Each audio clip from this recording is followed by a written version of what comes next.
Boomerang 1992 film. Boomerang is a 1992 American romantic comedy film directed by Reginald Hudlin. The film stars Eddie Murphy as Marcus Graham, a hotshot advertising executive who also happens to be an insatiable womanizer and male chauvinist. When he meets his new boss, Jacqueline Broyer Robin Givens, Marcus discovers that she is essentially a female version of himself, and he realizes he is receiving the same treatment that he delivers to others. The film also features Halle Berry, Alan Grier, Martin Lawrence, Grace Jones, Eartha Kitt, and Chris Rock.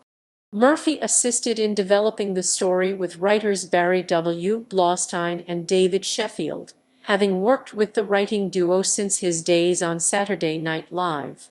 Murphy hired Hudlin to direct Boomerang, following the latter's success with his debut film House Party 1990. Hudlin and the writers aimed to create a romantic comedy that differed strongly from Murphy's previous comic efforts. Filming took place mainly in New York City, while other scenes were filmed in Washington, D.C. The film was released in the United States on July 1, 1992, and was the 18th highest-grossing film in North America that year. Boomerang earned over $131 million worldwide during its theatrical run. The film garnered nominations at the BMI Film and TV Awards and the MTV Movie Awards, while its soundtrack became a top-selling album. Entertainment Weekly called it an underrated classic and one of the best Eddie Murphy movies of the 1990s. A 2019 television series based on the film, also called Boomerang, premiered on February 12, 2019 on BET.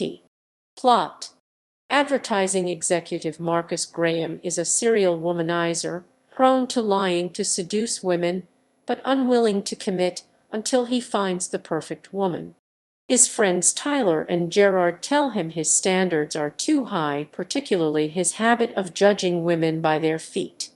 Marcus's company is acquired by cosmetics mogul Lady Eloise, who invites him to her home with amorous intentions. He spends the night with her, believing he will be promoted. The next day, he meets Jacqueline Broyer, who has been made head of his department instead. At a party to celebrate the merger, eccentric fashion diva Strange is announced as the new face of the company, and Jacqueline introduces Marcus to colleague Angela Louise, whom he sets up with Gerard. Though they get along fine, Angela and Gerard learn that they are better as friends. Despite his best efforts, Marcus is unable to woo Jacqueline. Over dinner at his apartment, she ignores his advances and is more interested in the basketball game on TV, leaving him frustrated. On a business trip to New Orleans, Jacqueline unexpectedly invites Marcus into her room, and they have sex. Afterward, he is relieved to find her feet up to his standards. Marcus begins to fall for Jacqueline, but finds himself on the receiving end of his usual tactics. She ignores his feelings, manipulates him with sex, and keeps their relationship strictly on her terms.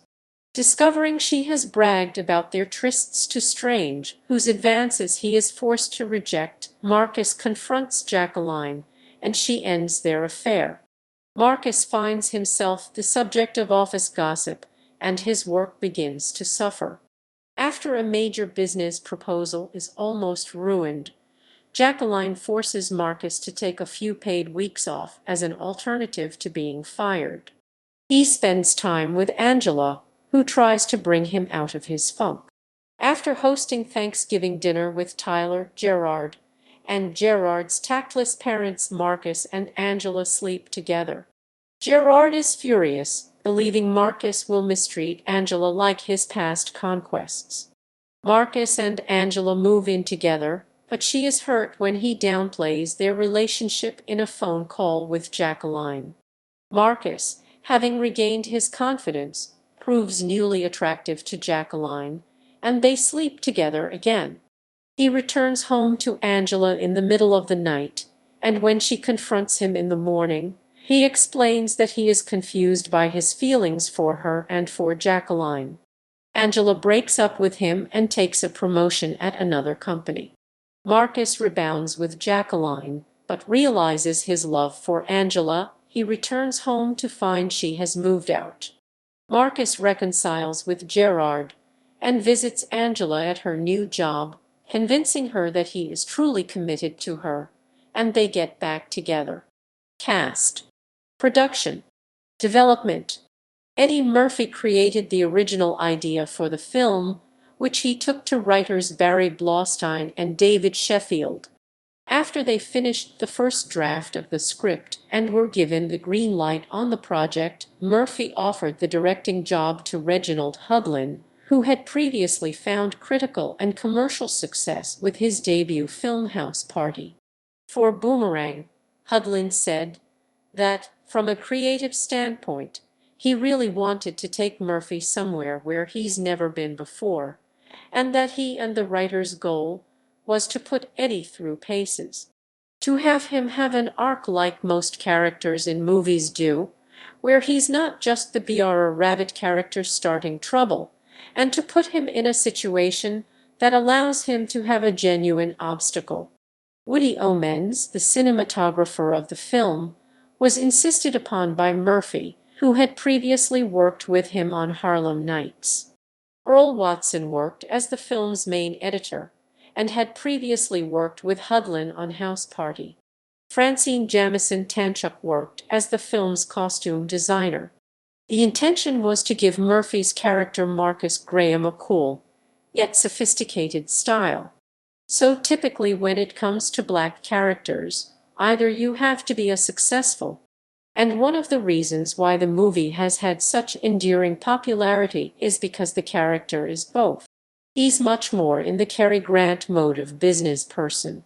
While working on the characterization of the main character, Hudlin came up with the foot gag, which was used as a plot device to show the arc of the character's growth.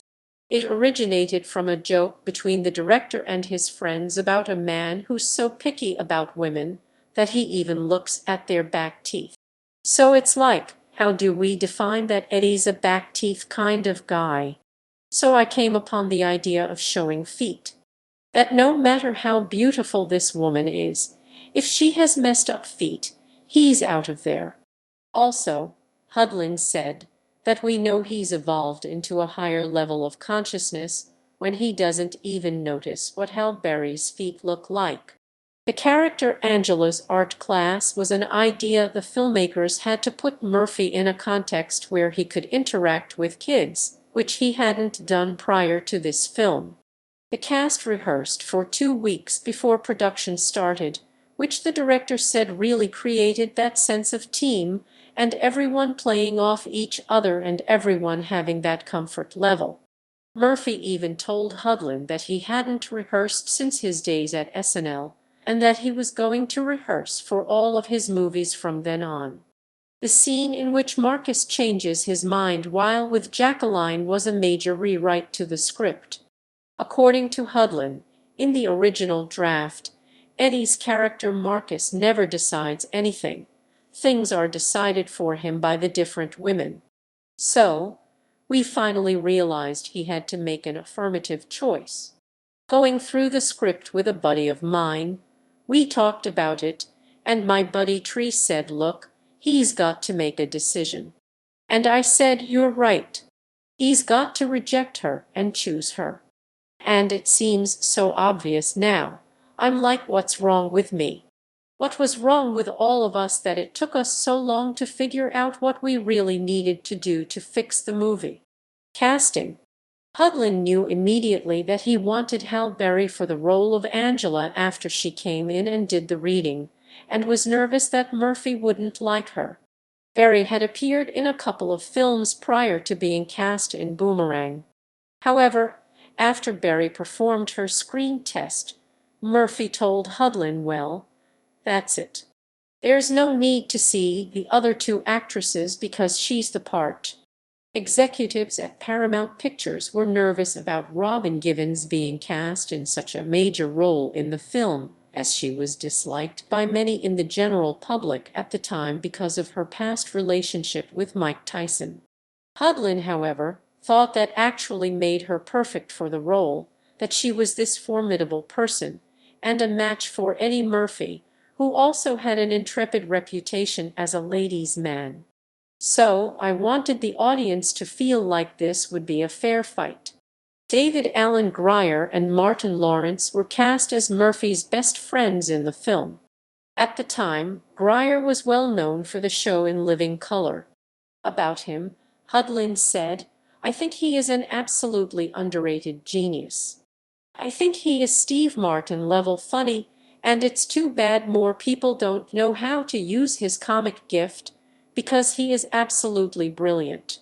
Lawrence was brought onto the project after first working with Hudlin on House Party, which was his first major role in a film.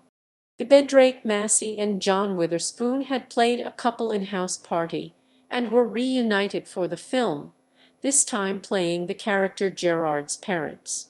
Tisha Campbell also worked with Hudlin on House Party and was brought on board to play Murphy's obnoxious and somewhat obsessive neighbor.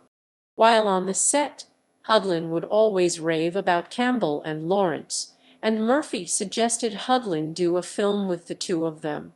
Lawrence, who was developing his television show at the time, overheard the two actors talking and decided to cast Campbell as his girlfriend and later wife, Gina, for his hit sitcom Martin. Grace Jones was cast in a role that was essentially written as a parody of herself. Of her work ethic, Hudlin said that she was always 100% committed and would do the absolute craziest thing at any given time. She was absolutely perfect for the role.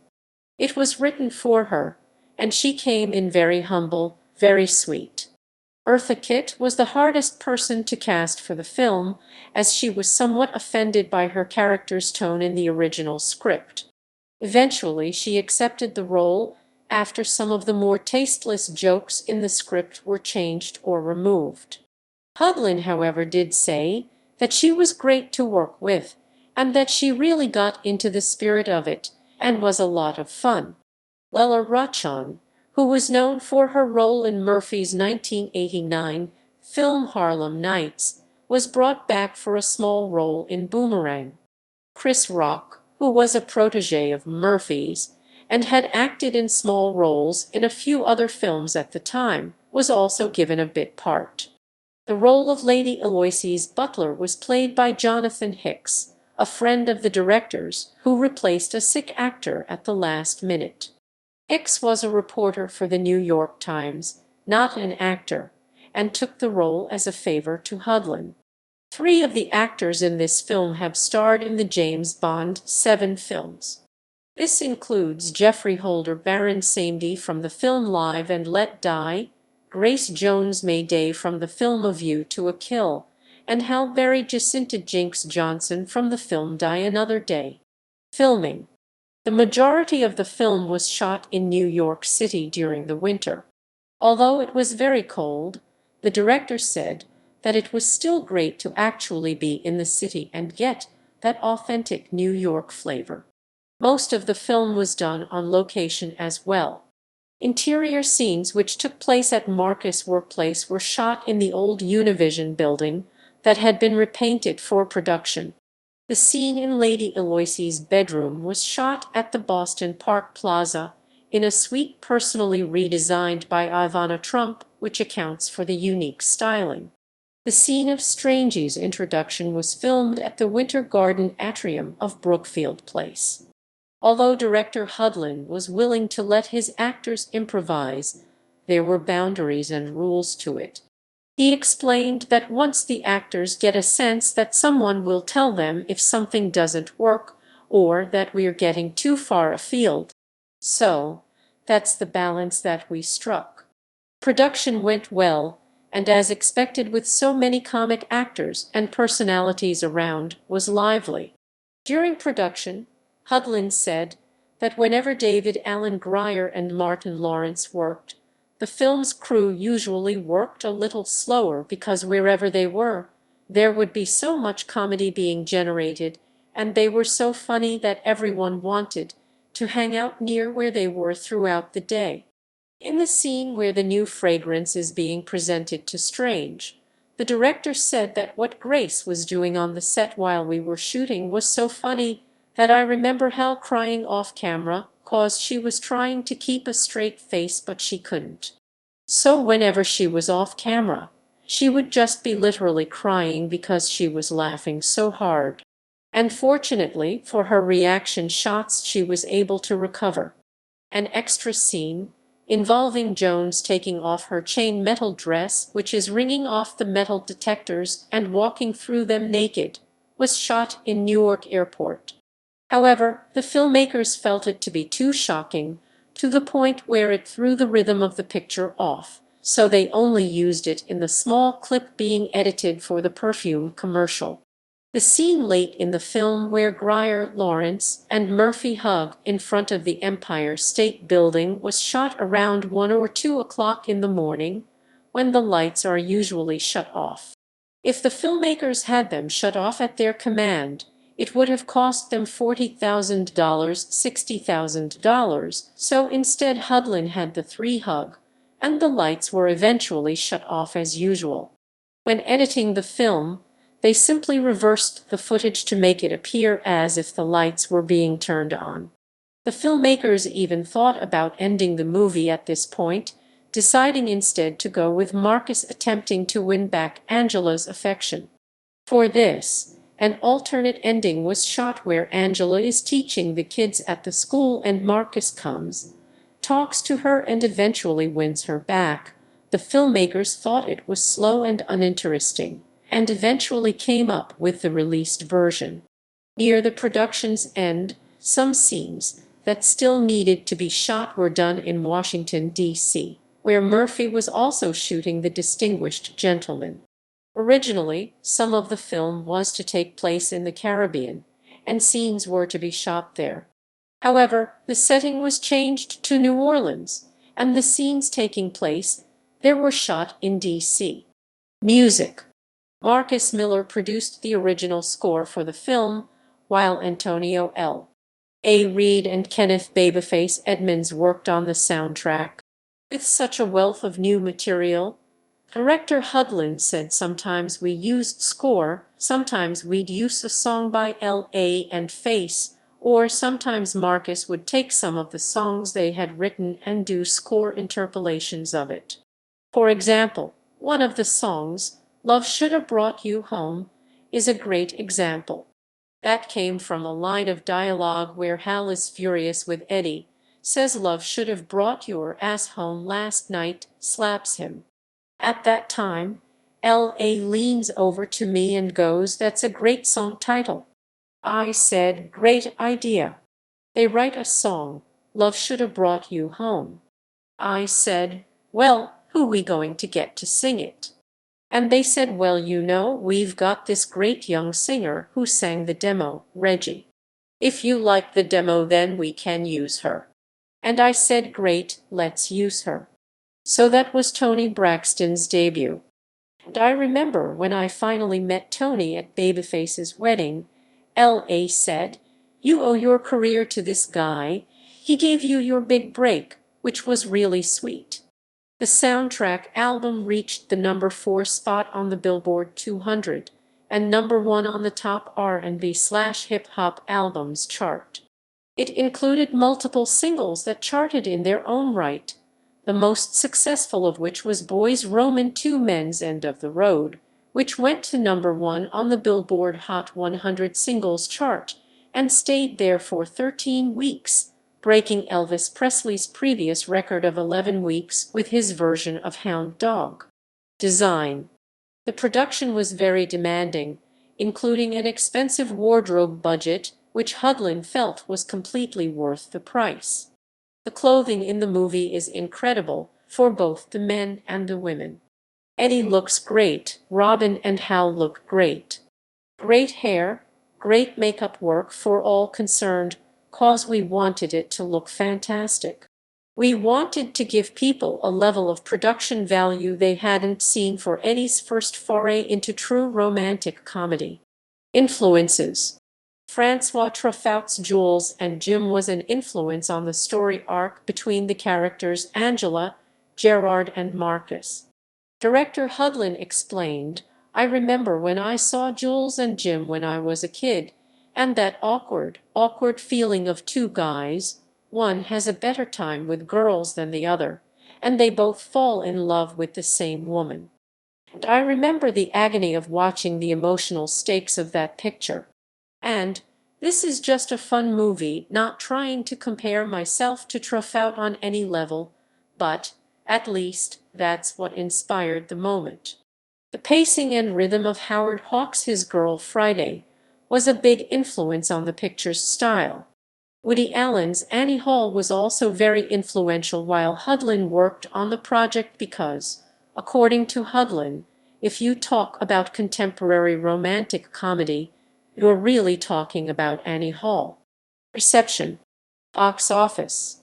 On its opening weekend, the film earned $13,640,706 and ranked number 3 at the box office. It also ranked number 3 the 2 following weekends. By the end of its theatrical run, the film had grossed over $70 million domestically and $61 million outside of the U.S., making a total of $131,052,444. It was the 18th highest grossing film in the U.S. in 1992. Compared to its budget, the film was considered a success. Critical reception. On review aggregation website Rotten Tomatoes, the film holds an approval rating of 43%, based on 35 reviews, and an average rating of 4.93/10. The website's critics' consensus reads, "Boomerang injects some fresh color into the corporate rom-com formula, but the frothy fun is undercut by off-putting gender dynamics and misjudged gags." On Metacritic, the film has a weighted average score of 45 out of 100 based on 19 critics, indicating mixed or average reviews. Audiences surveyed by CinemaScore gave the film a grade A on scale of a to F. Roger Ebert gave the film and its stars positive reviews, calling the movie predictable but enjoyable all the same. In 2005, the film was ranked number 21 on BET Top 25 Movies in the Last 25 Years list. In retrospect, Kristen Baldwin from Entertainment Weekly said, "Though it never received the critical appreciation it deserved, and it is often overlooked in discussions of the rom-com pantheon today, Boomerang still holds up 27 years later." About the critical response, Hudlin said, "There was one infamous review of the film that summed up the ignorance of many critics. The movie was called a science fiction film because those writers didn't know about any successful black companies. They didn't know about Johnson Products or Johnson Publishing or Burrell Advertising or Uniworld Advertising or any black law firms or." It was also frustrating for Eddie because he was stretching out, expanding the range of movies he was doing, but instead of applauding him for doing something different, they sneered. So many people love the film, from Lena Horne to Ice Cube.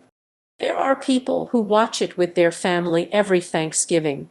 But there was this crazy generation gap between the white people who ran Hollywood at the time the film was made and the white people who grew up on hip-hop, who are players in Hollywood today.